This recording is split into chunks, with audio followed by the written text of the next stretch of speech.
नमस्कार मित्रांनो, ज्या विद्यार्थ्यांनी कृषी डिपार्टमेंटमध्ये कृषी सेवक या पदासाठी अर्ज केला होता त्यांच्या ज्या गुणवत्ता यादी आहे ह्या साईटवर उपलब्ध झालेल्या आहे आणि ज्या विद्यार्थ्यांना 2 पेपरमध्ये 45% पेक्षा जास्त गुण आहेत त्या विद्यार्थी यामध्ये इलिजिबल आहे आणि त्यांची आता डॉक्युमेंट व्हेरिफिकेशन होणार। परंतु त्याबद्दलची अजून कोणतीही अपडेट आलेली नाही आहे कारण आचारसंहिता सुरू आहे। परंतु डॉक्युमेंट व्हेरिफिकेशन आणि आपण जे डॉक्युमेंट लिस्ट लास्ट व्हिडिओमध्ये बघितली होती त्यामध्ये एक थोडा तर ती डॉक्युमेंट्स तर तुम्हाला रेडी करून ठेवायचेच आहे, परंतु त्यामध्ये जर कोणते डॉक्युमेंट्स तुमचे एक्सपायर झाले असेल तर ते तुम्हाला नव्याने बनवून ठेवायचे आहे। जी डॉक्युमेंट लिस्ट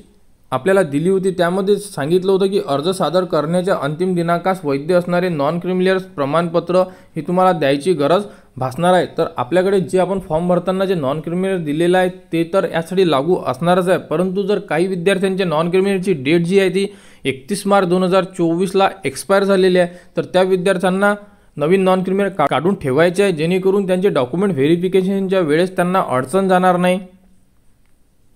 आणि बाकीची जी लिस्ट आहे डॉक्युमेंट व्हेरिफिकेशनची ही आपण ऑलरेडी पहिल्या व्हिडिओमध्ये चेक केलेली आहे, तुम्हाला त्याची सुद्धा लिंक व्हिडिओच्या डिस्क्रिप्शनमध्ये दिली आहे, तुम्ही तिथून डॉक्युमेंट लिस्ट जी आहे ती पूर्ण चेक करू शकता। कृषी विभाग भरती 2023-24 मध्ये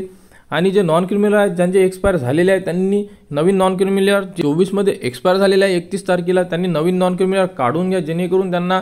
पुढच्या भरतीमध्ये म्हणजे जे भरतीची प्रक्रिया होणार आहे समोर त्यामध्ये अडचण येणार नाही।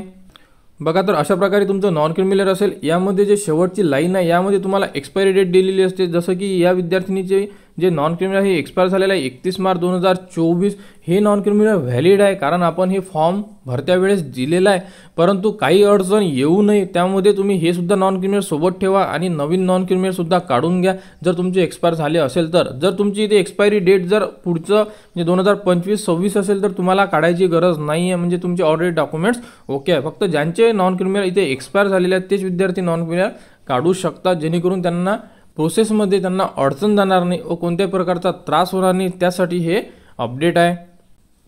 तर ज्याही विद्यार्थ्यांनी कृषी सेवक या पदासाठी अर्ज केला होता त्यांना या अपडेटवर लक्ष ठेवावे व या संदर्भात जेही पुढील अपडेट येईल ते तुम्हाला आपल्या यूट्यूब चॅनलवर उपलब्ध करून देण्यात येणार आहे। त्यासाठी आपल्या चॅनलला सबस्क्राईब करा व हा व्हिडिओ इतरांपर्यंत शेअर करा।